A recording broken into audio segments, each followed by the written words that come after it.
A Stuart No. 4 model steam engine restoration. This is part 3. Cleaning up the flywheel and repainting the engine parts. The flywheel is mounted in the chuck on my small Boxford lathe. It's not running very true. That's because the flywheel is held by the outer part of the centre boss. And as you can clearly see here, the flywheel's wobbling all over the place. That's because the outer part of the centre boss on both sides has never been machined.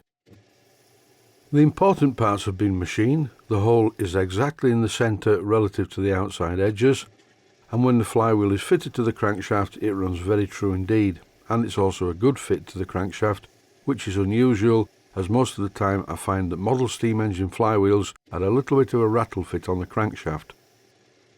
This particular flywheel is very well machined and is a perfect fit on the crankshaft, but the engineer who machined it neglected to machine the outer part of the boss, so I can't get it to run concentrically in the chuck. And this is not a real problem because I'm only using some emery cloth to clean off all the old varnish and polish up the flywheel. If I needed to remachine the flywheel, which thankfully is not necessary, I would mount the flywheel on a mandrel, that way it would run true. I don't really get leaving this centre boss like this though, because when the engine's running I can clearly see that the centre boss is slightly eccentric. But it's not a major problem. I'm not going to nitpick on this, so I'll leave it just as it is because it's worked like that for many years.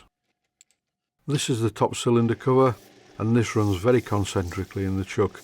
I'm holding it by the register that fits down into the cylinder, so it's bound to run true. I could remachine this and make it look really perfect, but then that would defeat the object. I always like to do a sympathetic restoration. As long as this is not rusty and cleaned up, it's going to look fine. It's all too easy to get carried away when you're doing a restoration. I don't want it to look like a new engine.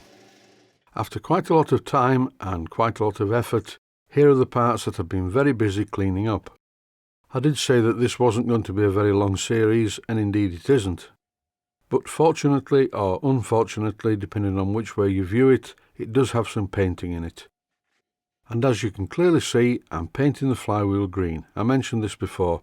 I can't do with a red flywheel. That's fine on a Mammoth steam engine, but it's not too good on a Stuart steam engine.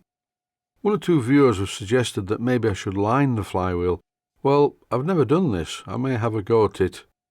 But then again, I may not. I don't really have enough time to mess about lining flywheels.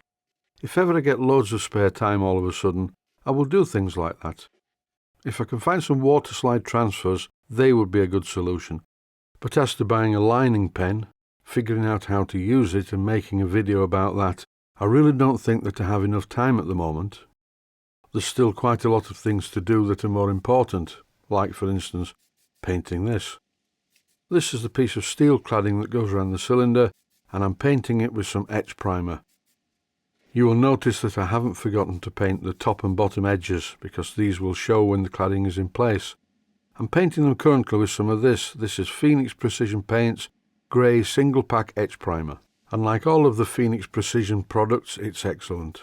Thanks to the magic of video, 24 hours has now elapsed, and now I can paint the outside of this once again, but this time I'm using satin black spray paint.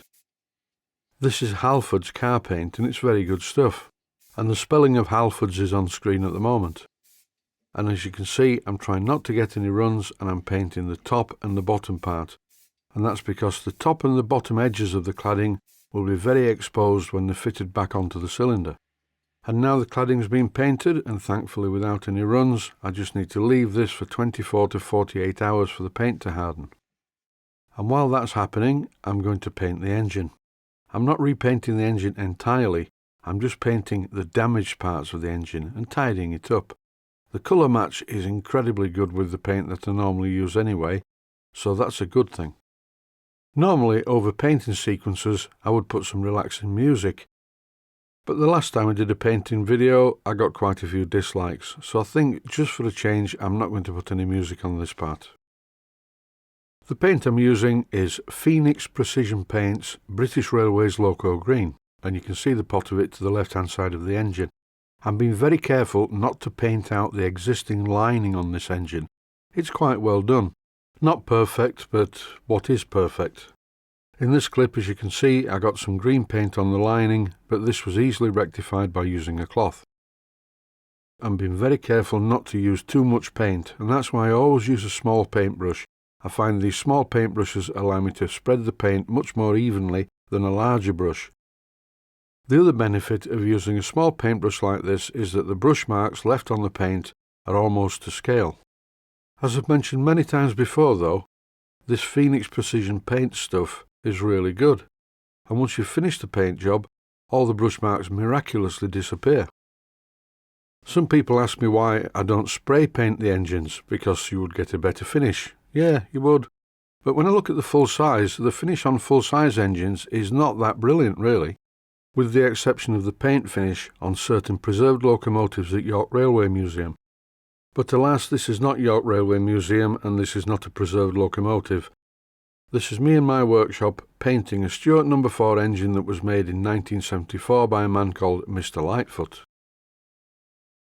My initial aim in making these videos was to give something back. I never thought of any financial aspect, but the only problem is it takes quite a lot of time to make these videos, and time is money.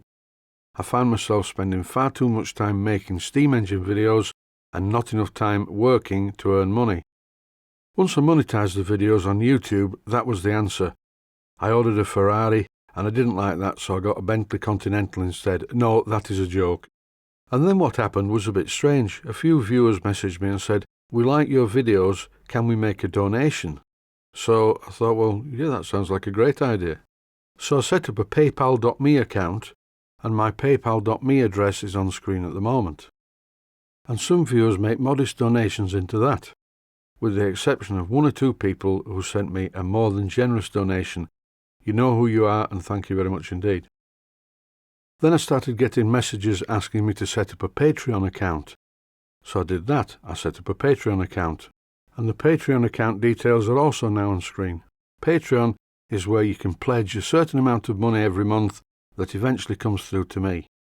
But then Patreon recently messed up. They started charging patrons extra fees, and quite a lot of patrons disappeared from my Patreon account.